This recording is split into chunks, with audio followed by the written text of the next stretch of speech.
এই ভিডিওতে আমরা শিখব কিভাবে মাইক্রোসফট পাওয়ার পয়েন্টে হাইপারলিংক ক্রিয়েট করতে হয়।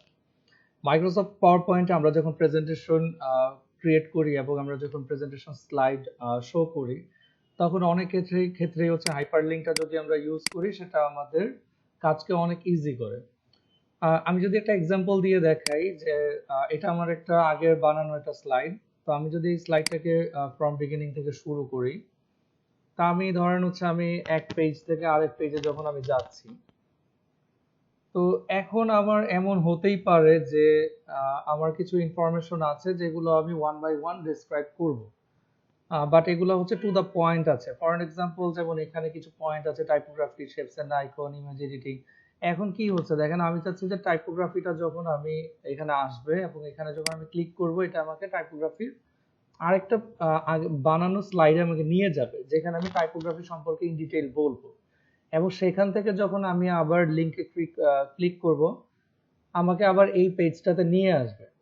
এতে করে কি হচ্ছে, এতে করে আমাকে কিন্তু বারবার এভাবে ফরওয়ার্ড করে করে এভাবে এই পেজে আসতে হচ্ছে না। আমি জাস্ট এখানে সিম্পলি একটা ক্লিক করব টাইপোগ্রাফিতে, ও আমাকে পরের যেই পেজটা, যেমন হচ্ছে টাইপোগ্রাফি এখানে আছে, এই পেজে নিয়ে আসবে। তো এই কাজটাকে, এই প্রসেসটা খুব সহজেই হাইপারলিংকের মাধ্যমে করা যায়। তা আমরা একটু প্র্যাকটিক্যালি দেখি যে আসলে কিভাবে এই হাইপারলিংকটা করতে হয়। ফর এক্সাম্পল, আমি চাচ্ছি এই টাইপোগ্রাফি এটাকে এই পেজের সাথে লিংক করে দিব, যেন এখানে ক্লিক করা হলে এখানে চলে আসে এই পেজে। তা আমি হচ্ছে টাইপোগ্রাফির উপরে সিম্পলি এটা ক্লিক করলাম। এখন আমাকে যেটা করতে হবে, মাউস থেকে রাইট বাটনে ক্লিক করতে হবে। ক্লিক করার পর দেখেন এখানে লিংক একটা অপশন আছে। তা আমি লিংকে ক্লিক করলাম। এখন এখানে অপশন আছে place in this document. Place in this document যখন আমি ক্লিক করলাম, দেখেন এখানে এই যে স্লাইড টাইটেলস, এগুলো কিন্তু সবগুলো স্লাইডের পেজের নাম। যে দেখেন এখানে 1 2 3 4 এভাবে কিন্তু আছে। তো এগুলাই হচ্ছে আমার বেসিক্যালি স্লাইডের নাম। তো আমি যদি দেখি যে আমার এখানে হচ্ছে আমার টাইপোগ্রাফি, আমি এই পেজটাকে লিংক করতে চাচ্ছি এই টাইপোগ্রাফি পেজের সাথে, তাহলে আমার টাইপোগ্রাফি পেজ নাম্বারটা আমার স্লাইডের কত নাম্বার পেজ? 8 নাম্বার পেজ, এখানে 8। তা আমি টাইপোগ্রাফিতে ক্লিক করলাম, রাইট বাটনে ক্লিক করলে লিংকে ক্লিক করে এখন প্লেস ইন দিস ডকুমেন্ট। এখন আমি স্লাইড 8টাকে আমি সিলেক্ট করে দিলাম, ওকে। তারপর ধরেন শেপস এন্ড আইকন, আমার এখানে শেপস এর একটা স্লাইড আছে। তা আমি এটাকে এটার সাথে লিংক করতে চাচ্ছি, তাহলে শেপসটাকে আমি এখন রাইট বাটনে ক্লিক করলাম, লিংক 9 নাম্বার স্লাইড, যেটা হচ্ছে শেপস, প্রিভিউতে দেখাচ্ছে, আমি ওকে দিলাম। এখন আমি যদি এই স্লাইডটা থেকে এখানে কারেন্ট স্লাইড থেকে ওপেন করি, দেখেন what we will learn typography. আমি এখন টাইপোগ্রাফিতে ক্লিক করলাম, দেখেন আমার টাইপোগ্রাফি পেজে চলে আসছে। তাহলে আমরা এখন দেখি যে আমাদের টাইপোগ্রাফি গুলো কেমন হওয়া উচিত। স্ট্যান্ডার্ড ফন্ট হতে হবে, ফন্ট সাইজ স্ট্যান্ডার্ড হতে হবে, ফন্ট কালার স্ট্যান্ডার্ড হতে হবে, প্রপার অ্যালাইনমেন্ট থাকতে হবে, লাইন স্পেসিং পারফেক্টলি হতে হবে। এখন কি হতো, এখন যদি আমি এখানে একটা আইকন দিয়ে দিতাম লিংক করে আমার আগের পেজের সাথে, তাহলে কি হতো, আমি এখানে জাস্ট ক্লিক করতাম, ও আমাকে আগের পেজটাতে নিয়ে যেত। ওকে, তাহলে চলেন আমরা এখন একটা ব্যাক লিংকও করে দেই, যেই আইকনটাতে ক্লিক করলে আমাকে আগের পেজে নিয়ে যাবে। আমি ইনসার্টে ক্লিক করলাম, শেপস থেকে ধরেন আমি একটা ট্রায়াঙ্গেল নেই, এরকম একটা ট্রায়াঙ্গেল নিলাম। তো এটাকে আমি শিফট চাপ দিয়ে আইকনটাকে পারফেক্টলি সাইজ করে নিলাম। এটাকে ধরেন আমি এখন এখানে একদম মাঝখানে প্লেস করে দিই। শেপ ফিল থেকে এটাকে হোয়াইট কালার করে দেই, আউটলাইনটাকে নান করে দিই। এখন আমি সিম্পলি এই আইকনটাতে রাইট বাটনে ক্লিক করব। ক্লিক করে দেখেন লিংক অপশনটাতে ক্লিক করে এটাকে আমি লিংক করে দিব স্লাইডের 7 নম্বর পেজের সাথে, কারণ আমার টাইপোগ্রাফি ইন ডিটেইল যখন আমি ডেসক্রাইব করব, তারপর যখন এখানে ক্লিক করব, এটা যেন আমাকে আগের পেজে নিয়ে যায়।